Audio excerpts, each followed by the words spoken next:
look, I don't want to be conspiratorial. I don't want to sound the alarm. And I understand we already have haves and have-nots in this sport, but my goodness, I've got a piece of paper in front of me. In fact, the earliest paper popper stat in the history of the show, we're 7.5 seconds in, Colin, I think.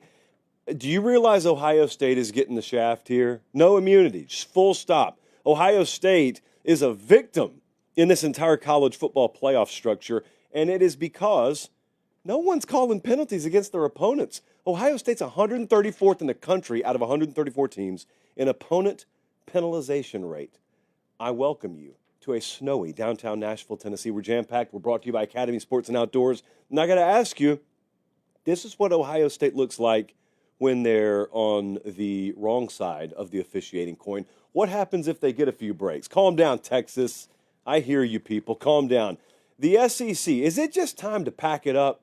It's a kind of a mailbag show tonight, which historically means it's going to be one of our best shows. But I've got a lot of questions in my hand right now, and one of them is, honestly, do we even continue? Does the SEC even, try it again next year? I have read some eulogies on this here internet that suggest maybe not. Maybe it's just over for them. Not so surprisingly, I have some thoughts there. Miami has made some moves. So they have a quarterback who used to hail from Athens, GA, and now he's in Coral Gables. They've got a defensive coordinator. I got a couple of thoughts on those. We've got like 90 million questions in the show tonight. Someone asked for some life advice. Always happy to dish that out, and you make of it what you will. I have been asked if I'm ready to admit that I was wrong about something. You can probably guess what it is. You can probably guess my stance on said thing, but I will dive into it. Look at that. Whew, we got a lot of questions to get to tonight. Some say I may not get to all of them. We'll see. They're watching us in beautiful Lulu, Florida, Columbus, Ohio, Troy, Alabama, Parker, Colorado. Thank you guys so much. Now, here's the situation tonight. I'm going to give you some Notre Dame, Ohio State off the top. Not the full game prediction. That'll happen Tuesday. But I'm going to give you some initial thoughts. But then the rest of the show is all mailbag because it's our 600th show, and we don't really celebrate birthdays or even numbers around here. However, it's pretty monumental if we're just being honest with ourselves. So I said, hey, we're gonna let you have the show. Give me some questions. Some of you asked some inappropriate questions. Those won't be in the show for the most part. Many more of you, hundreds more of you, ask perfectly reasonable questions. Most about football, some about life. We're going to get to as many as I can, but here is my promise to you.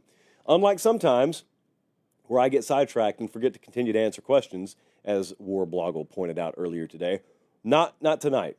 So I'm going to get to as many as I can in this show, but then I'm going to take the overflow, of which I have a lot, and I am going to just do a mailbag-only, podcast-only edition. So I encourage you, if you don't download the podcast already, the podcast only is different than the YouTube channel, friends. Make sure you're doing that because I'll have a lot of spillover that I just put out probably Monday night or Tuesday morning. Okay, now, with that in mind, let's dive into the show. One of the things that we're still uncertain about is eventually I'm probably going to get something put in front of me. I've read the comments. You want something in front of me. I am more at ease when I have something to put papers on in front of me. I get it. Number two, since we don't have that in the interim, where do I put these papers? And I just almost put my rib in a cramp reaching over here. So, Colin, I think that's out. So we're probably just going to throw them on the floor. Okay, here we go. A week from tomorrow, Notre Dame, Ohio State, national championship game. It is Monday night, January 20th, Mercedes-Benz Stadium, next to the site of the assassinated Georgia Dome. A shame, an absolute shame. One of the worst things to ever happen in my home state was the murder of the Georgia Dome. But I digress. They're going to play this thing on Monday night. Ohio State down to an 8.5-point favorite. They opened as a 9.5-point favorite. Transfer quarterback is going to get a lot of the talk here. So transfer quarterback, of course. You got Will Howard at Ohio State by way of Kansas State, and you got Riley Leonard at Notre Dame by way of Duke. That's not the story to me. The story to me is supporting cast. Will Howard's got a really good one around him. Riley Leonard does not have what Will Howard has. So that doesn't mean you can't win. Notre Dame's been winning. Don't I know it? Don't I know? Can't I attest to the fact that Notre Dame's been winning? But it just means that Notre Dame has to go about it a little bit differently than Ohio State. There's a reason that they are an underdog of this size. I would install them as the same number. In fact, I'll tell you what our model thinks about the game Tuesday night. But the the talk about the quarterbacks is probably going to be absent that context, but the talk about the teams, especially with Ohio State, to me, has to go over to the defensive side. First and foremost, I don't care what the offense has done. The fact that they got 16 sacks in 3 college football playoff games and they had none in their 2 losses this year, it speaks volumes. It speaks about adjustment, but it also just speaks about accountability and guys stepping up and playing up to their potential. I also think that, this is what I think now, no one's running on Ohio State. I don't think anyone's going to do it. I don't think Notre Dame's going to do it. If they prove me wrong, they can win this game, but it's hard. Texas was the real case study because Tennessee was blown out early. So they weren't going to try and run the ball a whole lot. Oregon got blown out early. So the stat sheet looks really, really weird. But Texas was in the game the whole way. Texas stayed committed to the run the whole game. And Ohio State held them to 29 carries for 58 total yards. Sark, famously at this point, got down near the goal line and was not willing to trust his ground game. He tried it once, and then they went toss sweep. I'm not here to relitigate that or anything, at least yet. Maybe later in the show. But what a coaching matchup, man. Not just head coaches. Freeman, Denbrock, Golden versus Day, Kelly, and Knowles. That is as good as it gets. I think that's the best sort of three-headed monster versus three-headed monster that we could have had in the college football playoff. Now, I didn't think Notre Dame was going to make it to the national title game, but if you ask me best head coach coordinator pairings in this thing, I would have had Notre Dame up there. I've said that all year, actually. I said that before the season. So here's how I see it. I'm going to do the full breakdown on Tuesday. Notre Dame has to have a plan here where they win with 20 points, which sounds crazy, but Texas was right around there until the strip score late in the game. Texas held Ohio State offensively to around that kind of number. So Notre Dame has to be able to do that. Notre Dame probably can do that. But even if you do that, you got to find the points. You got to find at least 21 in that scenario. They don't all have to be offensive. We know, watching Notre Dame this year, they haven't always been offensive. But here's the thing about the way Notre Dame's going to play Ohio State, at least if history is any indication. They play man at as high a percentage as any team that was in the postseason. They play man at as high a percentage as any team Ohio State will have faced all year. Not shockingly, most teams do not want to man up on Ohio State. Will Howard, Ohio State quarterback, has seen a man look on 19% of his passing snaps this year. Notre Dame runs it against everyone. So unless they buck that trend, then they're going to ask their defenders to do something pretty extraordinary here. And that's try to do what no one else had the stones to try and do, or maybe everyone else was smart enough not to try and do against Ohio State. 2 things that I still believe about Notre Dame here. Even though I got proven wrong against Penn State, I'm going right back to the well. I think they do have to win the turnover battle, and I do not think they can afford to play from 2 possessions down. Now, I was just dead wrong about that with Penn State. I was of the opinion that Notre Dame needed to win the turnover battle. It wasn't that. I wondered if they could win the game when they lost the turnover battle. But the second part was I wondered if you paired that with them trailing by more than a possession, were they equipped to come from behind? Well, they were. And they did lose the turnover battle. And they gave up 200 yards rushing to boot, and they still won. So even though that happened against Penn State, I'm going to tell you this is a different caliber team, and you better not be playing from behind, and you better win the turnover battle, or you better not lose it. Let me put it that way. And also, another thing that popped up in the Penn State game that you will have to have duplicated here is the explosive pass. They had a touchdown pass. Notre Dame had a touchdown pass of 54 yards. They had a 36-yard completion, a 32-yard completion. That has not been the norm for them. It was there. It's probably the reason they ended up winning against Penn State. So that's got to be there. Both of these teams are pretty disciplined, but it's really, really interesting. When I talk about discipline, I'm talking about a completely different thing. Like I'm talking about what my eyeballs are seeing, because the stat sheet will lie to you in this sport, especially when you deal with good teams. So I will give you a perfect case study here. This happened with Alabama a lot. It's happened with Georgia a lot. It's happened with Michigan and Penn State this year, but nobody has been victimized by being good in the eyes of officials more than Ohio State. The common train of thought amongst most college football fans is the good teams get all the calls. The powerhouse teams get all the breaks. It's wrong. It's flawed. It's anecdotally supported at best. But the rule is the complete opposite. This piece of paper here is a great example of that. There are 134 FBS teams. Ohio State is 134 out of 134 in terms of penalties called against opponents. Now, I want you to think just on the surface about how unlikely that is. If every team's equal, and we just happen to be talking about any one of them, how unlikely, how statistically against the odds it is that that team we just so happen to be talking about is dead last. But then I want you to understand this isn't just a normal team. This is a team that is harassing quarterbacks, especially in the postseason. This is a team that is littered with future Sunday players. In other words, they're better than most everyone else out of those 134 teams, which means if you've got higher caliber athletes defensively, statistically, it should be more likely that opposing teams are holding you, that opposing teams are being forced to do things probably because your level of athlete is better than their level of athlete, and yet the guys in the striped shirts are telling me, nope, I don't see it. I don't see it. Where's the hold? I don't see it. Jack Sawyer hadn't been called for a hold since like the Reagan administration. It's insane. So the reason I'm saying that is you could think in theory that Notre Dame's got these injuries on the offensive line. Their left tackle is now gone again. It's like been a chronic headline all year. So I could think to myself, boy, that's going to be tough, and someone's going to be put in a really vulnerable position, and penalties could be an issue there. But if they don't call it, it's not an issue. So I don't really know how to process that. Now, to Notre Dame's credit, if we want to call it that, it's not much better with them. They're in the 90s in terms of opponent penalty rate. They're just not calling it.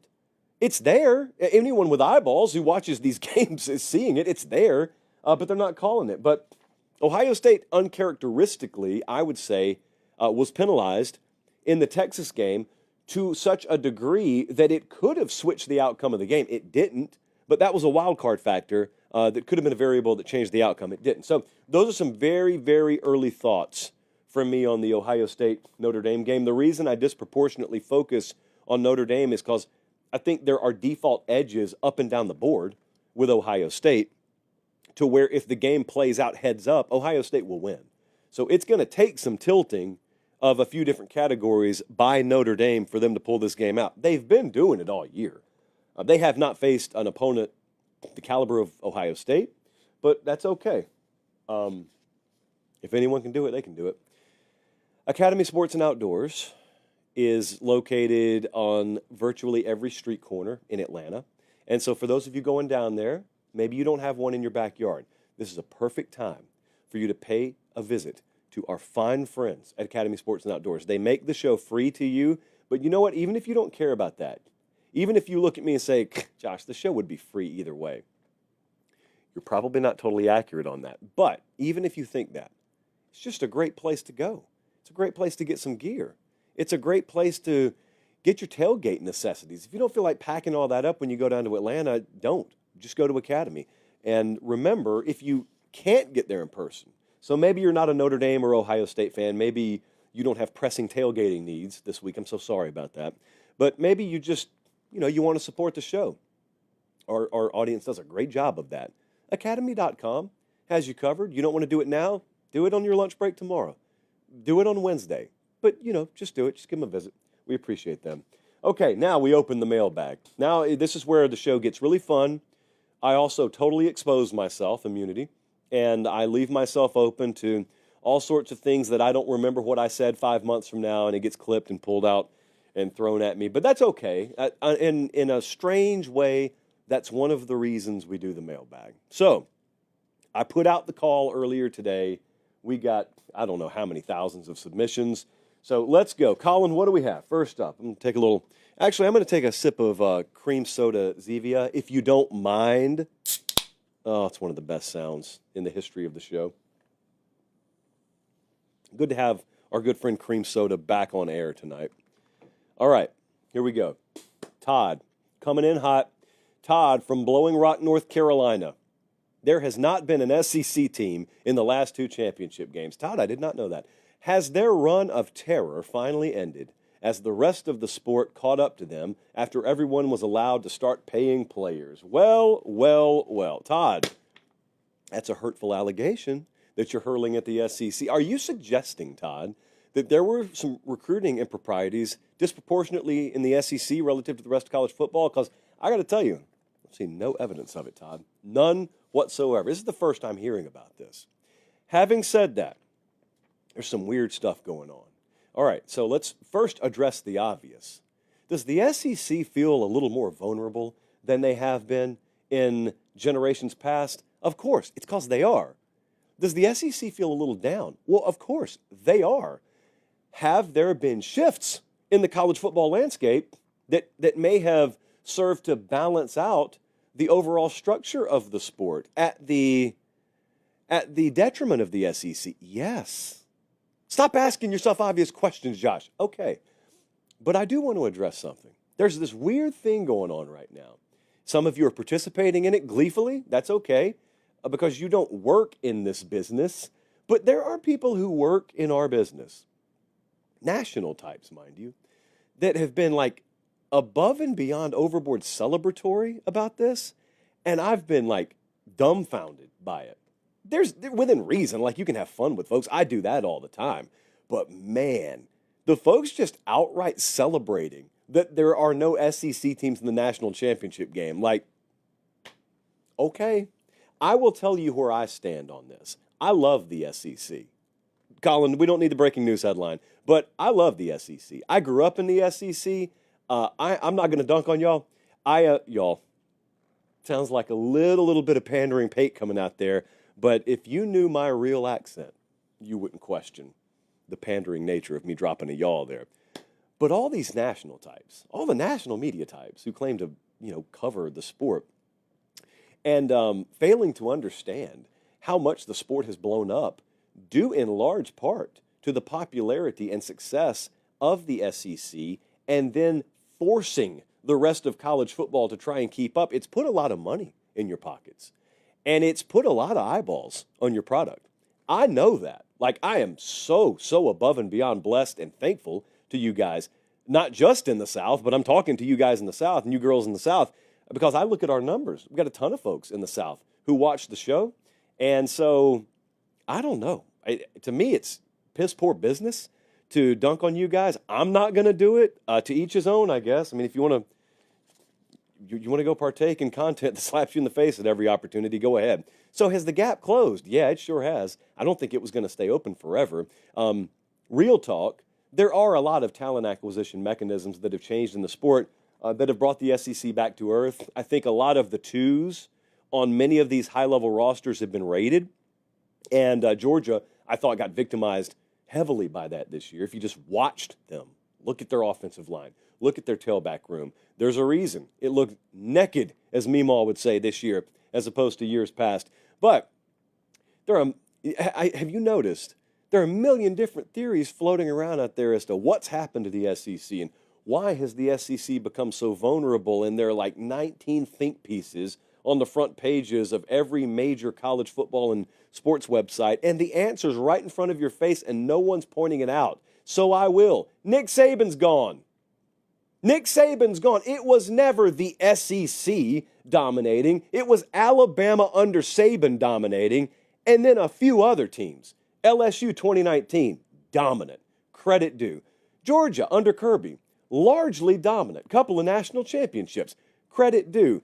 It was Alabama as the foundation under Saban of all that, and everything else about the mystique of the SEC was downstream of that. Make no mistake.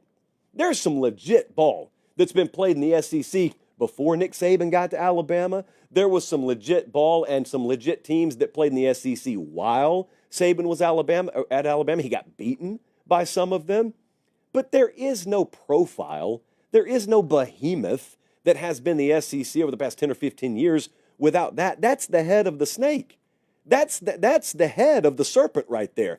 Everything else worked downstream. It worked off of that. He's gone. He's not at Alabama anymore. Alabama is not the machine that they were. And so absent your overwhelming number one, then you started to look at what had been 2 or 3 or 4. Well, Georgia had been 2. And Georgia happened to be gutted by injury this year, but also I told you in August, I predicted them to lose 2 regular season games and not make it to Atlanta. I was half right on that because I didn't think they were going to be their usual self this year. So the SEC was down this year. Saban's not at Alabama anymore. So if you zoom it out, the SEC's results this year kind of make a lot of sense to me. Not to mention, even if Saban had been at Alabama this year, Ohio State's doing exactly what Ohio State should have done. It's really ridiculous that they ended up losing the Michigan game. Like, Ohio State should have looked like they do now a lot earlier. There are reasons for that. I'll get into that later in the show. But there's a lot of celebration going on right now. And I'm looking around because the question was, is the SEC's run of dominance over? Well, what they were doing is not going to happen anymore because it was largely what Alabama was doing, which is not going to happen anymore. Bama won't do it. Ohio State won't do it. No one will rattle off that consistent a level of success because the sport is not built to allow it anymore. So no conference, the SEC included, is going to hang numbers like that again. But I will tell you this, long term, next 10 years, let's just say, I wouldn't be so certain that when the dust settles and it's 2034, if it's not still the SEC in the pole position as it relates to, conference superiority or whatever we call that. And the reason is just because a lot of the elements are still there. There are elements that have allowed other programs and other tops of other conferences to pull even. The Big Ten was wonderful at the top this year. It's just going to be like that every year? I don't know that. You can hope that, you can speculate that, but I can tell you they're not going to stop caring and investing in Athens, Georgia, or Austin, Texas, or Norman, Oklahoma. Like, Oklahoma's bad right now. Florida was not great this year, although they improved at the end. Auburn, terrible this year. The reason I'm mentioning the bad programs is because unlike in maybe the Big Ten when you go to the second tier, and we're talking about Illinois, or we're talking about Iowa, or we're talking about Wisconsin, these programs in the South have won a national title in the last couple of decades.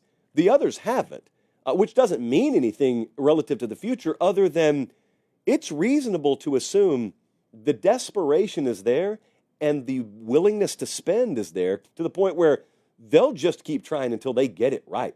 Like, Auburn will not rest until they're a contender. Oklahoma will not rest until they're a contender. And you can say that on the second and third tier of these other conferences. There's no reason for me to believe you'll ever actually be one. There is a lot of depth. South Carolina, A&M, Ole Miss, Tennessee, LSU. There's too many historically high-level programs that were or weren't at a high level this year that I trust will be. So you can theorize all you want to that this new format has brought this conference back to earth. Bringing it back to earth may only pull it even with you. Any given year could still be number one. Quick Trip, well, number one in my book. Quick Trip has fueled the whole new Saturday tour all year. And I got to tell you something. You may think gas. You may think trail mix. I do. You may think cold brew on tap. Two things. Firstly, they sent me a Theragun the other day. I forgot to tell them that it arrived in the mail. Quick Trip continues to surprise me. I mean, the Theragun, like Cannell first told me about these things. It's where you press the button, and you just massage out all the muscle cramps. I happen to have one with the beautiful QT sticker on it. There it is right there. Somehow, it makes it feel just a little bit better. I don't know the science behind that. But even if you're not interested in muscle therapy brought to you by Quick Trip, gasoline, you absolutely should be. And Matt Miller hit us up in the spirit of a mailbag episode. Our buddy Matt Miller hit us up and said, favorite roller food item from Quick Trip. Now, this is where, candidly, I hope they're not watching tonight. I have sinned. I have meal prepped when I'm on the road to such an extent that I am shamefully admitting to you tonight, I have not partaken in roller food at Quick Trip. I'm not proud of it. It doesn't make me happy. I know I have work to do. I'm not a perfect person. Sometimes I care too much. Sometimes I overly give. Sometimes I plan too thoroughly, and this is one of those cases. So my vow to you, Matt, I will have you an answer soon, but I do not have you an answer right now, and I can't go sight unseen. So I see that stuff. It all looks good to me, But I'm always, the Tupperware's out in the car. I got the grilled chicken. I'm not supposed to eat for another hour and a half, which is a miserable way to live, by the way. I would much prefer, and I would much suggest you guys live in accordance with Matt. Everyone should be able to answer the question, what's your favorite roller food at Quick Trip? And yet, hypocritically, here I am not able to answer it. I'm ashamed. I will do better. But we appreciate Quick Trip nonetheless. All right, let's move on. Got a lot of mailbag type content to get to. Oh yeah. All right, let's dive in here. So you may or may not have noticed, but there were some moves made over the weekend. I'm recovering from an ailment. Jed from Palm Coast, Florida. What were your thoughts on Miami getting Carson Beck and the Minnesota defensive coordinator? I had several. Jed, I'm glad you asked, actually. I wondered if we were going to put this in the show tonight. Carson Beck is Miami's quarterback now. I always know when the season's over for you, a lot of you go on vacation, and you just so happen to have checked out at a time where a big transfer portal headline came down. So some of you may be hopping fresh off a Carnival cruise ship right now, listening to the show saying, he cannot have just said what I think he just said. Yes, I did. Carson Beck, formerly of Georgia fame, is now a Miami Hurricane. Presumably, he will be their starting quarterback this upcoming year. I say presumably because, you never want to give a job to anyone, do you? Yeah, in this case you do. But also, he can't throw right now. He just had surgery. So, I got some thoughts here. Number one, we've seen him at his best. We've seen him at his relative worst. Carson Beck would do great to just start throwing to receivers who'll catch the ball for him. Okay, that's the first thing I think. There are a lot of flaws with Carson Beck, but let's understand now, when you get to the rarefied air that he was being spoken in, potential first-round NFL draft pick, potential Heisman favorite, I'm talking about at the first of the season, there's nowhere to go but down. So every mistake you make, people criticize. I criticized him. I didn't think he played that well at all this year. But I will say, I don't think he had a ton of help either. Offensive line situation was not great there this year. He got beat to death. But also, Georgia's receivers were like historically bad, dropping the football this year. And you never know how the season would have looked differently if nothing else changed other than them catching the ball. That's the first thing. The second thing is, now that the season's over, we can talk about this a little more openly. I don't think the transition from Todd Monken to Mike Bobo went swimmingly at all in Athens. And that's speaking strictly about Beck. I'm not speaking about Mike Bobo as a coordinator. I'm saying for whatever reason, the transition probably wasn't as smooth as they would have hoped it would have been. I think it's noteworthy that there were really not many tears shed, not a whole lot of gnashing of teeth in Athens when their multiple-year starter at quarterback chose to leave. No one really freaked out there.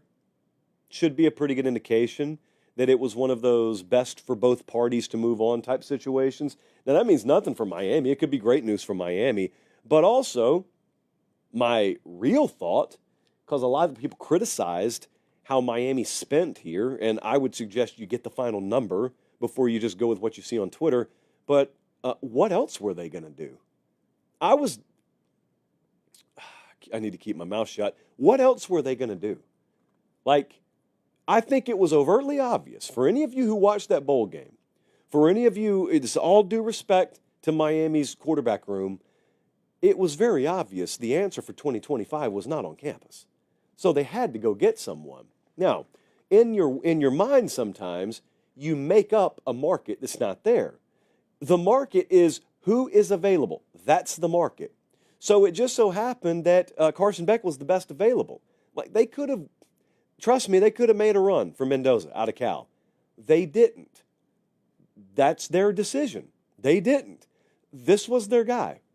And there is probably a thought there that we're the kind of place where whatever held him back at his previous stop last year won't be such an issue with us this year. They got good reason to think that. Look what they just did with Cam Ward. Now, defense didn't help him, one iota, as Meemaw would say. But what worries me the most about him is he's got no spring. I don't mean that metaphorically. I mean he will not participate in spring practice as it stands right now. He's walking around with a brace on his throwing arm. He just has surgery. So that concerns me a whole lot more than all the other stuff on the periphery. Like, dude, Shannon Dawson knows what he's doing. Miami offensively knew what they were doing this year. Dude, they got a JUCO left tackle. Looks crazy. You go watch him in practice. So I don't doubt the supporting cast that they'll put around him. They got a backfill at receiver. I think they'll be okay there. It's, will he be ready? And when they clear him medically in the summer, that's one thing. But then you don't just start throwing the ball all day and all night. Once they clear, you got to work your way back up. Is the arm strength there? We think it will be. We don't know that. What's the chemistry? What's the synergy? Like, they got a tough schedule this upcoming year. So there's no time to ease into it. They play Notre Dame out of the gate. I don't know if you guys realize that. They play Notre Dame. They got USF, which is one of the best G5 teams. They got Florida at home, Louisville, NC State. They play Cuse. They go to Florida State. They go to SMU and to Virginia Tech. Now, that's not in order, but this is much different looking schedule than they had last year. So that's my thoughts on Carson Beck. Now, the defensive coordinator move, interesting, very interesting. I don't think as many people saw this headline.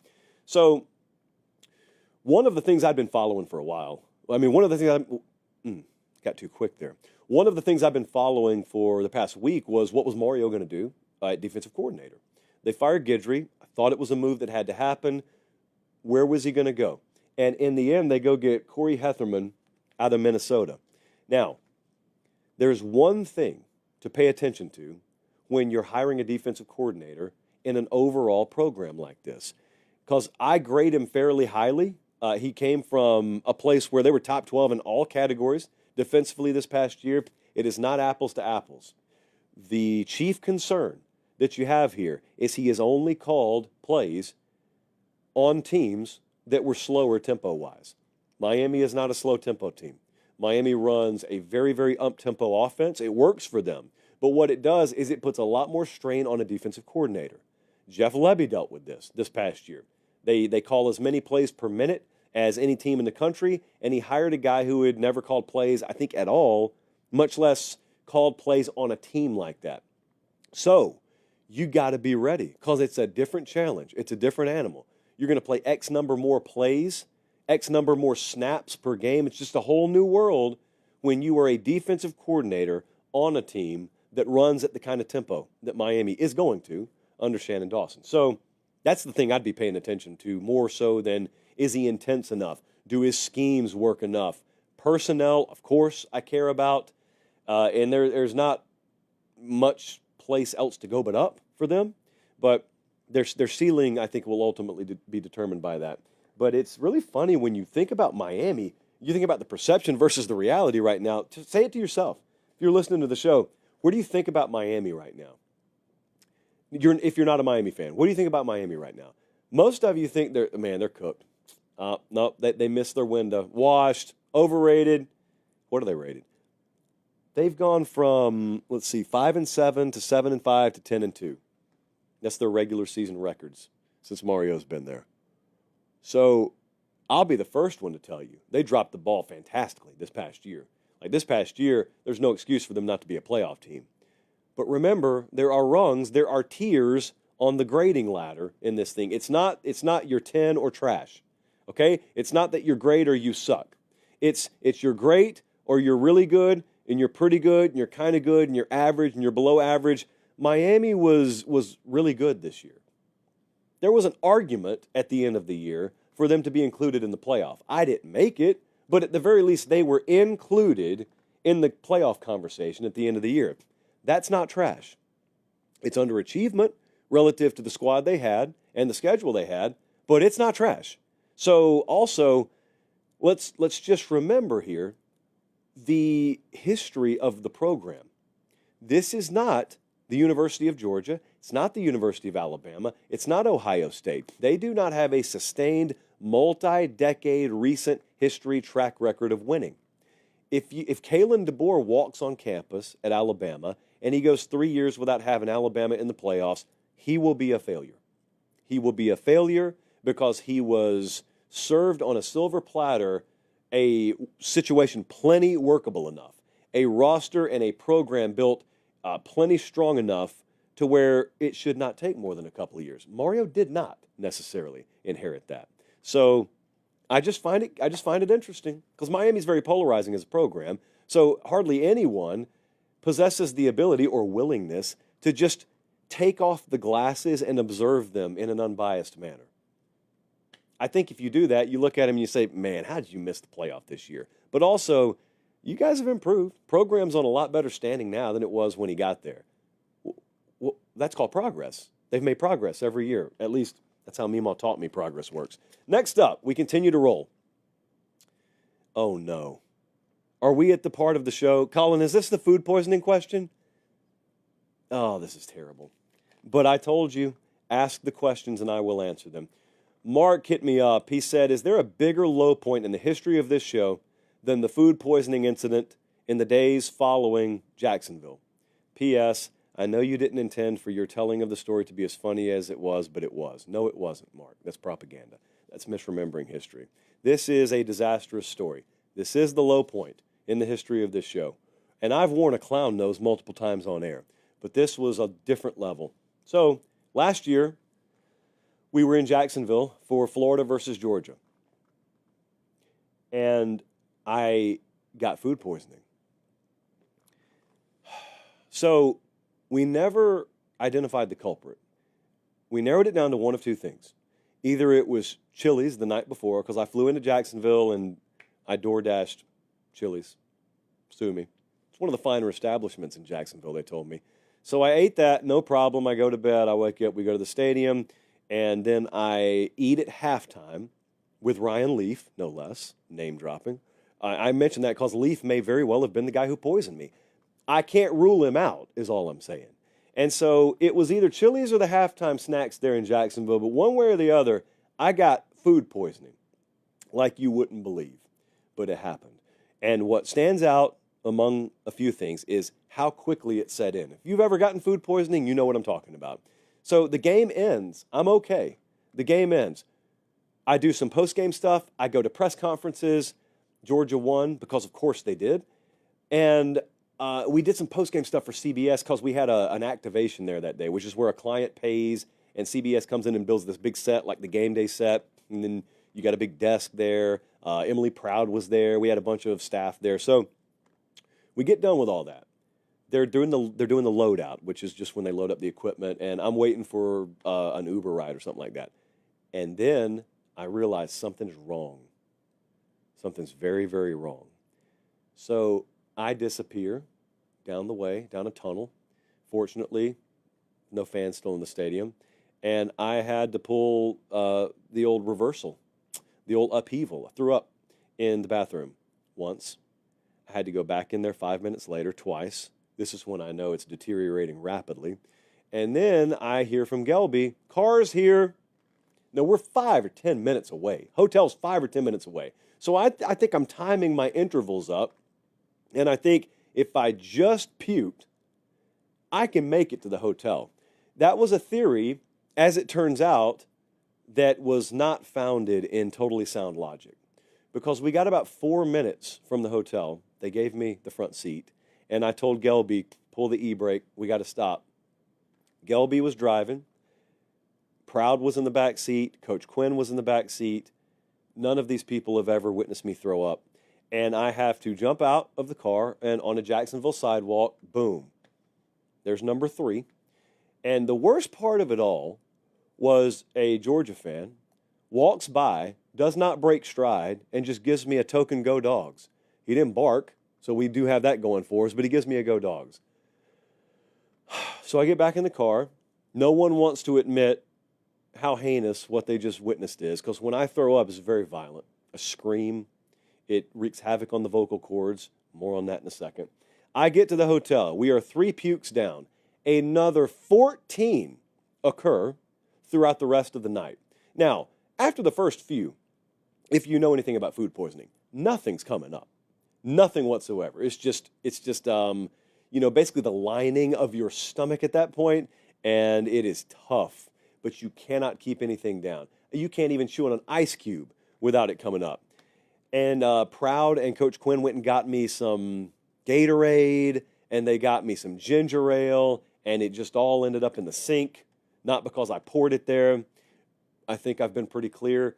And so I'm badly dehydrated, laying on the ground, and then the full body muscle cramps start. Now, this was the second worst part of food poisoning, because what you end up having is a pain that for just a second makes you say, this could be it. This really could be it. There's no sign that this is going to stop. Everything is tied up in a cramp. Your abdomen, like your underarm, your legs, it's terrible. So you have to crawl to the shower, turn on the hot water as hot as it'll go, and you let the hot water run all over you as you're laying in the shower till it loosens your muscles up. That's the only recourse you have. So I finally see the sunrise the next morning, and it has stopped. It has stopped, but I'm terrified to drink anything. But that's not the worst part. The worst part is when you realize, because of the violent nature that I throw up in, which just basically is me yelling at the top of my lungs, it's on God. It's not on me. I was created this way. I have ripped my vocal cords. I can't talk.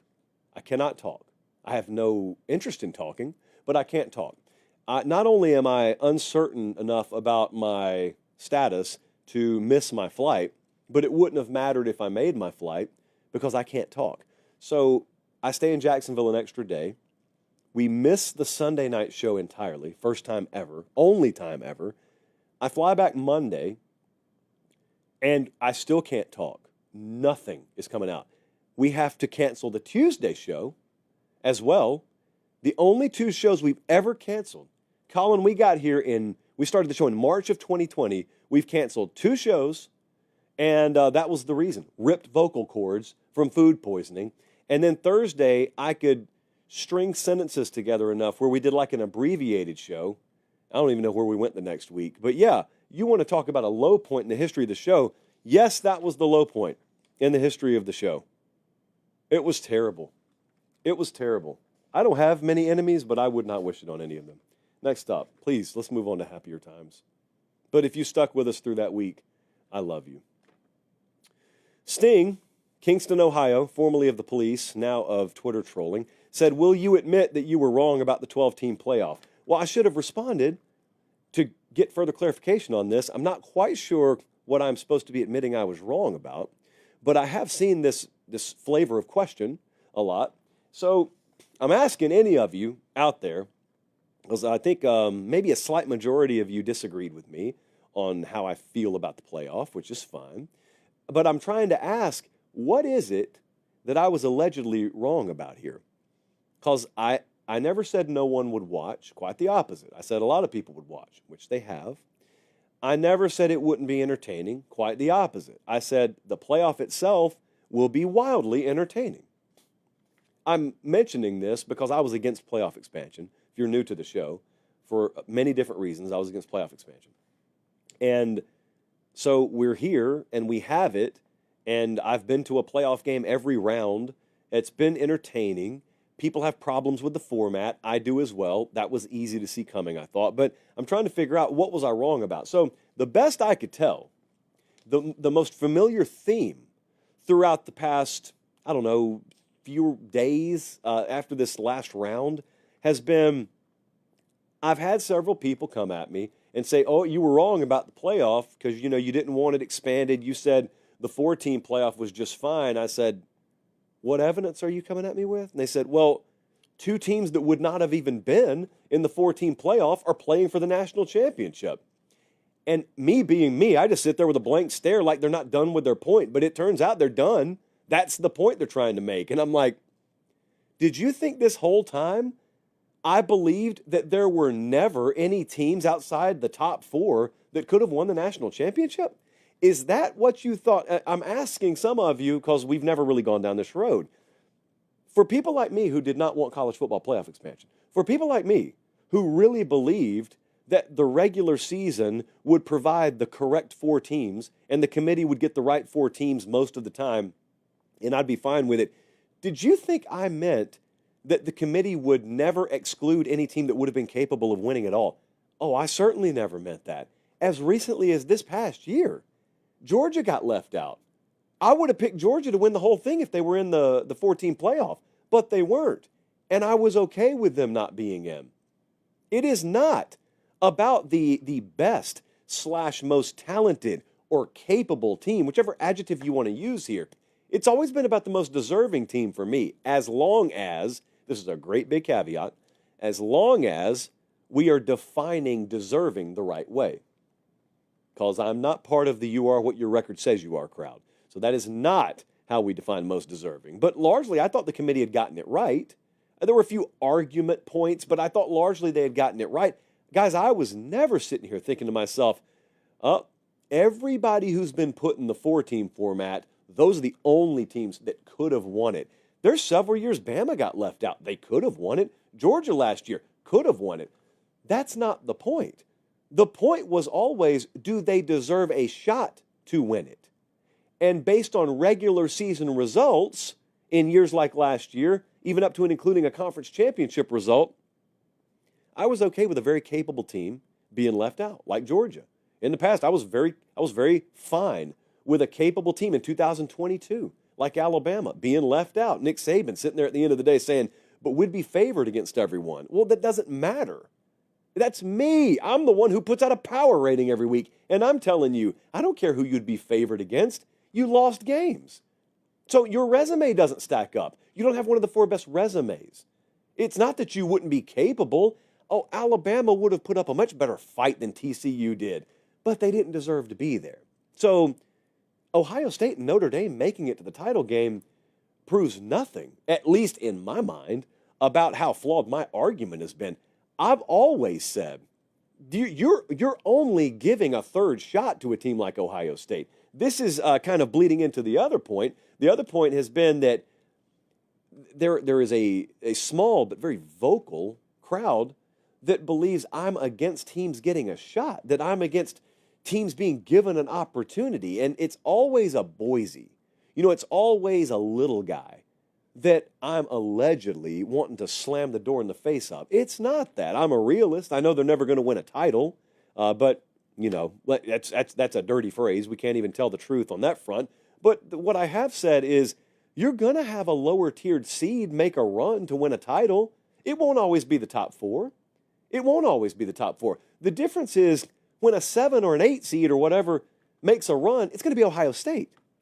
It's going to be LSU. It's going to be Tennessee. It's going to be something like that. So if that's what you want to do, then we just look at the sport differently. That's okay. I've just never been a fan of viewing college football as a postseason sport. I've wanted to view it as a regular season sport. Case in point, Ohio State loses to Oregon. That's okay. In any year, BCS, 4-team playoff, if they didn't lose again, they probably would have been in. They definitely would have been in a 4-team playoff if they didn't lose again. But they went and lost to Michigan. In my mind, that right there is cause to keep you out of a tournament that is trying to determine the national champion, unless the field gets bigger. And if the field gets bigger, like it did, then you do deserve to be in. But what we've done in the aggregate is we have greatly devalued the results of those regular season games. Now, many of you are okay with that. I'm not a big fan of it, but that doesn't make you bad and me good, or vice versa. It just means that we view the sport through a different lens, which is okay. But the question to me was, do you think you were wrong about the playoff? No. I feel how I feel. I felt how I felt. Nothing's really changed. But I also said, if you'll remember this at the preseason, I said, you're not going to learn anything about the expanded playoff for a few years. The reason is because it takes a few examples. It takes a few rides through this before we recondition ourselves. I think where the rubber meets the road on that argument is right now, I got several buddies who were fans of playoff expansion. And they've hit me up throughout the season, and they keep saying, how can you deny that we're having a great college football season? I said, I can't deny it. It's a great season. We've had many great seasons before. I'm not sure how you're attributing playoff expansion to how great this season is. And they said, well, but there are so many more games with meaning attached to them. Now, I'm not even going to go on my soapbox about how we've bastardized the phrase meaningful game to coincide with having a playoff implication sticker on it. But believe it or not, kids, once upon a time, you didn't need the playoff implications to have a meaningful game. But I'm not even going down that road. I'll save my breath for another show for that argument. But I've had many tell me, oh, man, look at how many more meaningful games we've had this year. Well, that's true. That's true. There was attention on some games this year down the stretch that was magnified, or amplified rather, because postseason access was on the line. The reason I have said you haven't immediately learned anything about that is because you haven't reconditioned your mind to understand what the expanded playoff era is. So case in point, if you watched SMU down the stretch, you were watching their games knowing, boy, there's playoff implications on this. And there were. I was drawn in as well. There were. But then you watched SMU go and get blown out in the first round. You watched Boise play a very imperfect Penn State and still get largely handled when they finally had their shot in the playoff. This is not a knock on those teams. My point I'm trying to make is, okay, so now you got version 1 of the playoff, and you learned that those lower tiered teams, no matter what they're seeded, didn't stand much of a shot, as it turned out, in the playoff, first or second round. You will now apply that to next year. You'll slightly start to recalibrate your thinking about how the playoff works, okay? So let's say we get duplicate results next year. Because so far, favorites, I think, have won like every game, or just about every game. So let's say it plays out again next year. It may not, but if it does, then you further calibrate your expectation. And by year 3, if this year's example becomes a trend or becomes a norm, what you start to tell yourself is, all right, I got this 3-loss team here. Clemson, for example, or someone like that this past year. I mean, they faltered multiple times this year. They are technically playing a game that if they win could secure them the 11 seed. But do I really view this game through a lens of maximum importance just because there's a playoff implication sticker on it when I know good and well what's going to happen to this team when they make it? How will your mentality have changed? You can answer that for yourself. I'm just saying, if we start to get case study after case study of blowout, then, in the early rounds at least, then I think maybe you may view those meaningful games that expansion in the playoff has brought us a little bit differently. And my contention has always been, once you go down that slippery slope, there's no coming back. And what you've done is you have taken some of the meaning away from the games featuring teams capable of winning it, i.e. Ohio State. They can lose multiple games and still be in. Georgia could lose multiple games this year and still be in. You've removed some of the importance from those games to arbitrarily place new importance on games featuring teams that won't be capable of winning the whole thing. 0 times out of 10 was Boise or SMU going to win the whole thing this year. But because they got a shot, quote unquote, at least in the first version of the playoff, we were all enamored. I'm merely suggesting it may not always be that way. You know, like, for example, if it's 20 degrees outside and you walk outside for 5 seconds, it's not a big deal. You walk right back inside, you're good. You don't even have to have a shirt on. If you walk out there for an hour, it feels a little bit different. And so all that is your body becoming conditioned to how cold it is outside. It didn't have time if you stood out there for 5 seconds. We have not become reconditioned to what expansion in the playoff really is because we're not even through version 1.0 of it. That's all I'm saying. All right, let's move on. Good question. Good question. I didn't understand it, but it was thoughtful. Thought-provoking. Oh, we haven't talked about this a lot, have we? Jonathan from Austin, Texas. Serious question, is Texas back? It's an interesting time to ask this question. Texas just got eliminated from the college football playoff. They didn't win the national title. They're not going to play for a national title. They didn't win the SEC title. They led at halftime of the game. A backup quarterback came from behind and beat them. So they didn't win a conference. They didn't win the playoff. They won a playoff game. What do we make of Texas right now? Well, I'll tell you unequivocally, I think they're back. So I guess I didn't need to see them wear the crown on their head to say they're back. But when I say Texas is back, understand, all I mean is they're a perennial contender now. That's what I expect them to be now and moving forward under Sark as long as he's there. So to me, Texas is back. Now, if you need to see them win a national title, they're not back. If you need to see them win a conference title, they're not back. So I don't know what you necessarily meant by that. I don't know what everyone else means by that. But I think Texas is going to be a player every year. I feel the exact same way as if they had beaten Georgia. I feel the exact same way as if they wouldn't have turned the ball over, scored against Ohio State, and kicked a field goal and won in overtime, and they were playing next Monday night in Atlanta. I feel the same way. Probably a little more bolstered in the latter scenario as opposed to what really happened. But I had something that stood out to me after the Cotton Bowl when they lost to Ohio State. So I've watched them all year, and I've thought there was a gear that was missing offensively.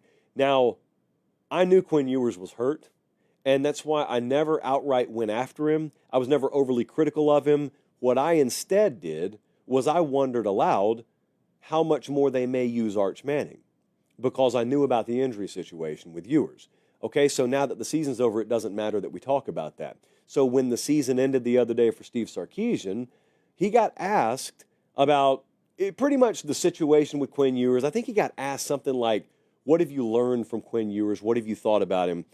I've got so much respect for this answer, and I also want you to listen very closely because there's a lot in this minute to minute and a half clip, and it perfectly explains why a guy like Steve Sarkisian was so loyal to the end with Quinn Ewers. Roll it, Colin. I'm super proud of Quinn, and he's taught me a lot, probably unknowingly to him, because what he went through every year dealing with injury, what he goes through, where I don't know if he'd ever live up to the standards of what everybody thinks he's supposed to be. But at the end of the day, all he did was show up every day and work and be a great leader and be a great teammate. And that's a real credit to him, because human nature in this day and age is to look at Twitter, to look at Instagram, to look at social media and articles written in fan boards and whatever else. And you can ride that emotional roller coaster of whatever you think public opinion could be, and that could be the opinion of 1 or 100 or whatever. But this guy never did that. You know, all he did was come to work every day. All he did was be a great teammate. All he did was work on his craft, get himself as healthy as he could when he was injured, and then show up. And when it was time to show up, and maybe outside of the first 2 games, I don't think he played a game this year 100% healthy. And he fought through everything, never complained about it one time. And I think that's why he has so much respect from his teammates. So sometimes when you're watching sports, football, whatever, you end up looking at players as assets because you don't know them. You don't have a connection with them. You may buy their jersey. Maybe they took a picture with you in a hotel lobby or signed an autograph. That's as close as you get to them. That is a different story for a head coach. Now, this is a really challenging thing when you're a head coach, because your duty is to be loyal to the team, the organization, put them in the best position to win. But it's hard, because when you got your guy, you got your quarterback there, who you do trust, because I believe Sark trusted him more than anyone else, or he would have made a change. But even if you start to get close, even if you get in that staff meeting and the question comes up, do we make a change? I'm not suggesting it did. I'm saying if it does come up, those factors that he just listed there, he's aware of and you're not aware of. Team's aware of them. Coaching staff's aware of them. You're not aware of them. So they're going to be right back there. They're going to be in the mix. It'll be Arch Manning's team now. He will never hurt for attracting quarterback talent to play for him. You listen to those players talk about how much they benefited from playing for Steve Sarkisian, and it really goes back to something that he hammers a lot. They got a lot of NIL money to spend.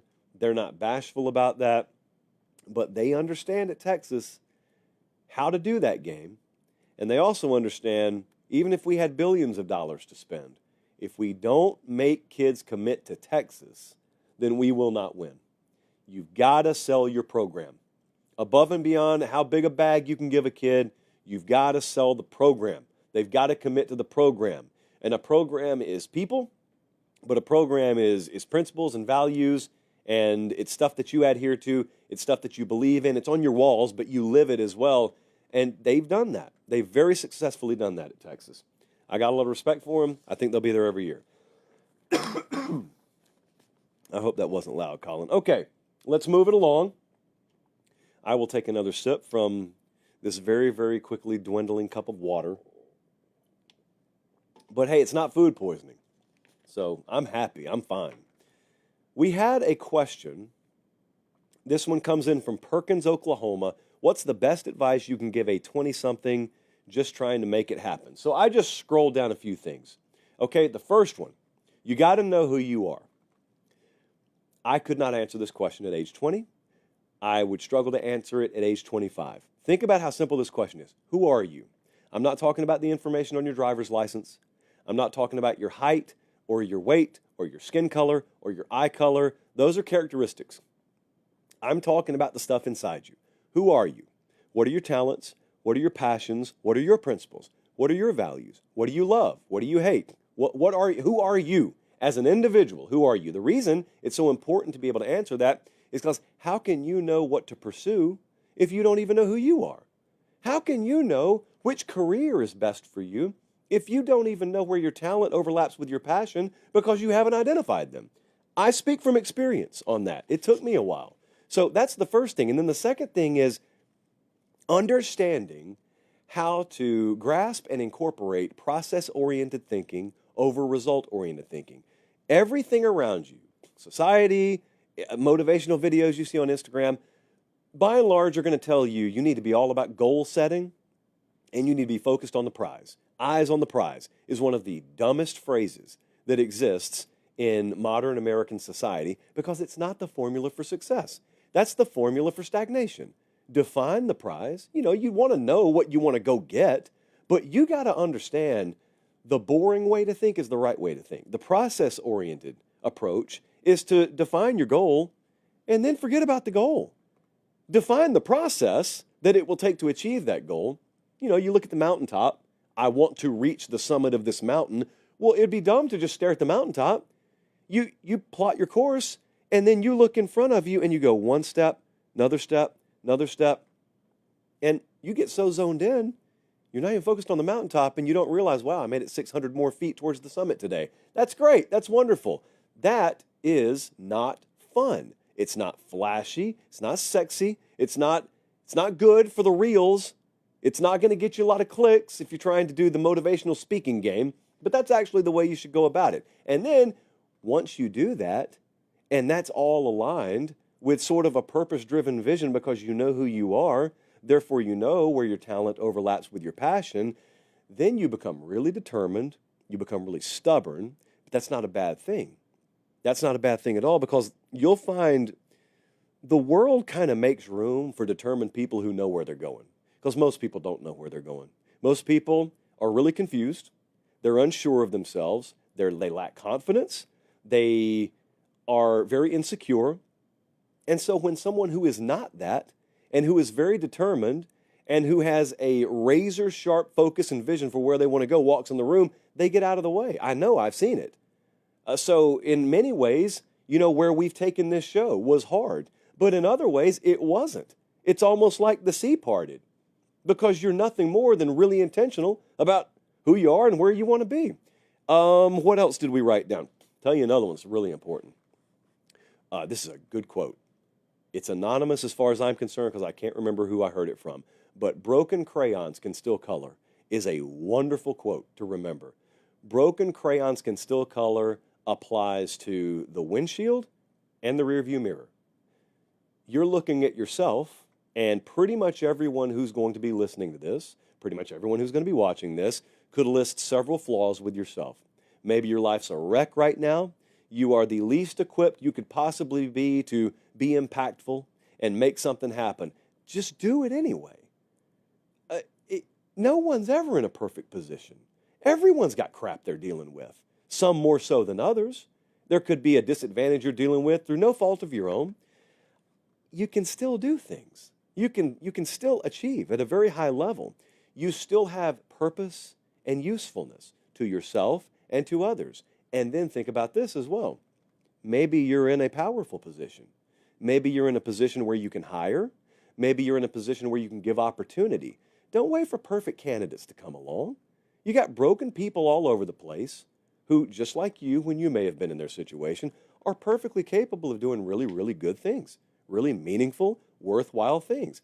Maybe you're the opportunity they're looking for to become unbroken.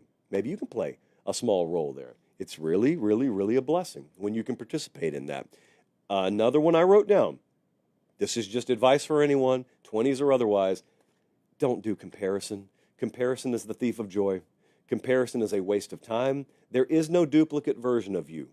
There is no 2.0 version of you out there. What I mean by that is you are one of one. You are uniquely equipped, the likes of which no one else in the history of creation has ever been equipped. You are perfectly cut out to be a version of you that no one else could top. But most people look for clues. Success leaves clues. That's okay. But most people look to duplicate what someone else is doing. This is where you've gone wrong. This is where you are fighting a losing battle. Because if you're trying to emulate someone, first off, they've already done the thing. So there's no benefit better than being first somewhere. So at the very least, you're going to be second to the party. But secondly, if they're doing themselves, you'll never be better than them because you're not as equipped as them to be what they are. And thirdly, it may not even be what you're called to do anyway. Be the best version of you and identify who that is. Again, going back to 5 minutes ago, that's why understanding who you are is so important. And then fourthly, another good quote here, nobody motivates the tiger. The concept of motivation, for most, I have found, is very flawed. I had to totally change the way I thought about this because most people, myself included at one time, relied on external factors to motivate. And that is a long-term failed proposition. And I'm talking about anything from relying on doubt to relying on disrespect as your fuel. It's penny wise, pound foolish. You will find that the only thing you can ever fully rely on being there is you. What if no one doubts you one day? Where's your motivation going to come from? What if no one's disrespecting you anymore? Where's your motivation going to come from? What if you don't have headphones when you arrive at the gym this afternoon? Where's your motivation going to come from? Point being, no external factor is capable of pulling anything out of you that wasn't already in you. So the question is, if it's already in you, what do you need something external to pull it out of you for? Especially when that external factor is a variable that you don't control, so it may or may not always be there. So learn to motivate yourself. Learn to be a self-starter. Learn to be self-motivated. Those are a few things I wrote down. They're watching us in St. Louis, Missouri, Augusta, Georgia, and Hidalgo, Texas. Thank you guys so much. We continue. This was a good question. Dean hit us from Bend, Oregon. He said, what do you see as a change going forward that will be important for coaches to adapt that will result in more success in the new playoff format? Very easy answer here. So I was up at Ohio State this spring, talked with Ryan Day for a long time about this, talked with their staff for a long time about this. Understanding how to peak in December. They changed everything, not wholesale, but they were so insanely focused on channeling every system, every department, every position room, every coach, every player to peaking at the right time, which is not a new concept, but you got to understand, like they were sitting there thinking, we may have to play 16 or 17 games this year to get where we want to go. We can't use the old methodology. You got to throw it out, or at the very least, you've got to tailor it. That is mental, that's physical, load management, which is an NBA term. It changes the way you practice. It changes the way you staff, hours-wise. It changes your strength and conditioning. It changes your nutrition. It changes sleep patterns. You got to go deep on this stuff. That's why it's so valuable to be at a place like Ohio State, because you've got such a big staff to where you can task people with this stuff. Whereas if you're at a smaller program that's more cash-strapped, you may not have someone who can just specialize in that sort of thing. So I think the folks who figure out how to peak at the right time, even if it comes at the expense of losing a game earlier in the year, which I hate to say because I'm a regular season guy, those are the ones who will be there at the end. Of course, you got to have injury luck and all that. You got to execute. Yes, we all know that. Ohio State also plays Notre Dame. I don't know if you guys have heard. They're going to the national championship. They play them in 8 days in Atlanta. We'll be there. Of course, we'll be there. But FanDuel already has the number on the game. Right now, as of tonight, Ohio State minus 8.5. Now, they're smack dab in the middle of what they call their 5 days of football promo over at FanDuel, which just means there's been a lot of football happening. Like, there's a playoff game on right now. There's a playoff game tomorrow night. Who is that, Jesse? Rams and who? Tampa Bay? No, Tampa Bay's playing right now. Anyway, I would encourage you guys, because I know a lot of you are going to have action on that anyway. If you're a new sign-up over at FanDuel, bet 5 to win 200. Any winning bet over there, it's a really good payout. It's a really good payout. But also, for the first time ever, I'm going to tell you, and longtime viewers of the show will know how rare this is, there's a parlay it's okay to bet. It's a no-sweat parlay. So there's no risk on this. You can go over there and look at the details right now. These are the kinds of parlays we're okay with. When they give you a $5, $10 free roll, same game parlay, you go take Vikings in the over, and if you lose, you don't lose any money. That kind of parlay I'm okay with. The rest of it, scrap it, throw it out. But that kind of parlay I'm okay with. So there's a lot of options over there. NFL postseason, college football playoff, a lot going on over there. Okay, last question. Now, I want to tell you before I go, I got a question here I'm going to answer. I've still got so many questions that we haven't gotten to. So I kind of was going to call an audible on this. I am going to go home and rest my voice after this question. I'm going to record probably a mailbag edition that's just exclusive to Pod tomorrow. And I'll have them put it up either tomorrow night or Tuesday morning. So I'm giving you some bonus content this week. That's what I'm trying to tell you. Podcast feed only, so make sure you're paying attention there. Okay, what's the last question here? Oh, yeah. West Caldwell, New Jersey. Many congratulations on the 600th show. Thank you very much, Crash. Thank you. Question is, what first ignited the passion for college football to the point of knowing at that moment discussing college football was what you wanted to do for a living? Well, I grew up a college football fan, so, I mean, anyone would want to do that. I guess I do remember this now. I'll reiterate this one more time. I've told this story before. I think I was ignorant growing up a little bit, and I was ignorant to think that everyone who covered college football loved college football. Because I do. To me, that was a dream job. To me, it is a dream job. When you immerse yourself in it. If you grew up in the South, where I grew up, that's what you have. You got Braves baseball. You've got college football. That's it. And not necessarily in that order either. So to cover it for a living would be insane. That's a dream job. How, by default, by the very nature of how hard those jobs are to get, how would anyone who doesn't love it seep through the cracks? Well, I was wrong. More on that in a second. But also, around the early to mid-20 teens, when we first started to toy with the idea of doing a show like this, I looked around, I looked at college football and the way it was covered, and it was clearly the number 2 most popular sport in the country, and it was being given number 4 treatment at best. If the NFL got more shine than college football, okay, that made sense. But Major League Baseball and the NBA getting more shine than college football never made sense. And also what I noticed as just an observer, just a fan, is a lot of the people who were being put on national airwaves to talk about college football were not college football types. They were pro sports types who were just delving in college football. You know, because whatever network they work at said, hey, you need to talk about college football. But they didn't love it. So then you fast forward a few years, and I finally am in the local news game, and I'm getting credentialed to go to games. And the first time I ever walked in the press box, I remember it clear as day. It was the Georgia Dome, rest in peace. And I remember walking through a press box thinking that it was going to be like walking through a carnival or a circus. And instead it was just folks checking in and doing a job, which was disappointing, but also it really lit a fire in me because I realized everyone doesn't love this. Everyone's not like over the moon excited to check in for work. Many of them are.